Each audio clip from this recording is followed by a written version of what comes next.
Jaicy Abraham Aluva കൂനംതൈയിലെ അപ്പാർട്ട്മെന്റിൽ ഒറ്റയ്ക്ക് താമസിച്ചിരുന്ന പെരുമ്പാവൂർ സ്വദേശി. ഇക്കഴിഞ്ഞ 17-ന് ശുചിമുറിയിൽ ജെയ്സിയുടെ ജീവനറ്റ ശരീരം കണ്ടെത്തി.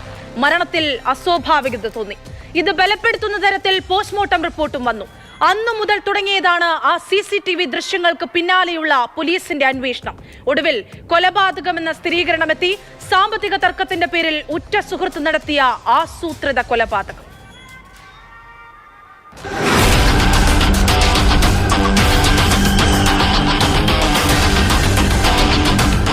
ഇക്കഴിഞ്ഞ 17-ന് ആലുവ കൂനംതൈയിലെ അമ്പലം റോഡിലുള്ള അപ്പാർട്ട്മെന്റിലെ കിടപ്പുമുറിയിലാണ് പെരുമ്പാവൂർ സ്വദേശിനി ജെയ്സി എബ്രഹാമിനെ തലക്കടിയേറ്റ് കൊല്ലപ്പെട്ട നിലയിൽ കണ്ടെത്തിയത്.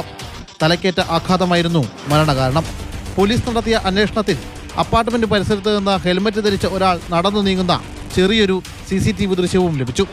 ഇതിൽ നിന്നാണ് തൃക്കാക്കര സ്വദേശി ഗിരീഷ് ബാബുവിലേക്കും സുഹൃത്തും തൃപ്പൂണിത്തുറ എരൂർ സ്വദേശിയായ ഖദീജ എന്ന പ്രവിതയിലേക്കും പോലീസ് എത്തിയത്.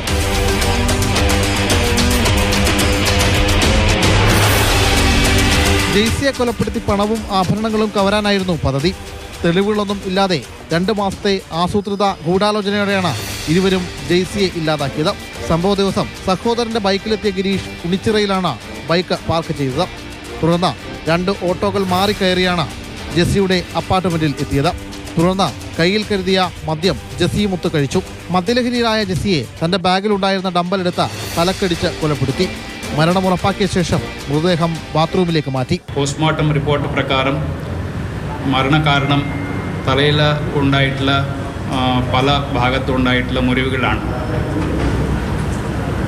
ഈ കേസിൽ ഇദ്ദേഹം ആ സ്ഥലത്ത് നേരത്തെ തന്നെ വന്ന് പരിശോധിക്കുകയും അതിനുശേഷം രാവിലെ ഏകദേശം 10-ഓടുകൂടി അവിടെ 17-ാം തീയതി 10-ഓടുകൂടി അവിടെ എത്തുകയും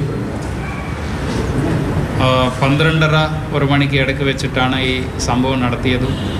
അത് കഴിഞ്ഞിട്ട് അവിടെ നിന്ന് ആട്ടോയിൽ തിരിച്ചു പോവുകയും ചെയ്തിട്ടുണ്ട്. അപ്പോൾ പോലീസിനെ പിടികിട്ടാതിരിക്കാൻ വേണ്ടി അയാൾ ഒത്തിരി പ്രിക്കോഷൻസ് എടുത്തു. അതിലെ ഭാഗമായിട്ട് ഹെൽമെറ്റ് ധരിച്ചിട്ട് വന്നു, ഹെൽമെറ്റ് ധരിച്ചിട്ട് തിരിച്ചു പോയി. പക്ഷേ നമ്മുടെ തൃക്കാക്കര ACP കളമശ്ശേരി ഇൻസ്പെക്ടറുടെ നേതൃത്വത്തിലുള്ള അന്വേഷണ ടീം വളരെ നല്ല രീതിയിൽ ഈ കേസ് തെളിയിക്കാൻ സാധിച്ചിട്ടുണ്ട്. പ്രതികൾ അറസ്റ്റ് ചെയ്തു.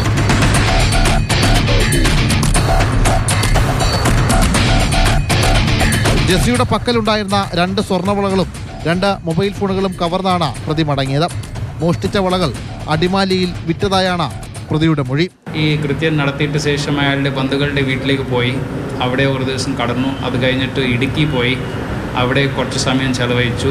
ഈ പ്രോപ്പർട്ടി ഇതൊക്കെ അവിടെയാണ് വിട്ടത്. നമ്മൾ ഇതുമായി ബന്ധപ്പെട്ടില്ല 2 വലകൾ റിക്കവറി ചെയ്യാനുണ്ട് ഇനി. അങ്ങനെ പല സ്ഥലത്തേക്ക് ഇയാൾ കഴിഞ്ഞിട്ട് പോയിട്ടുണ്ട്.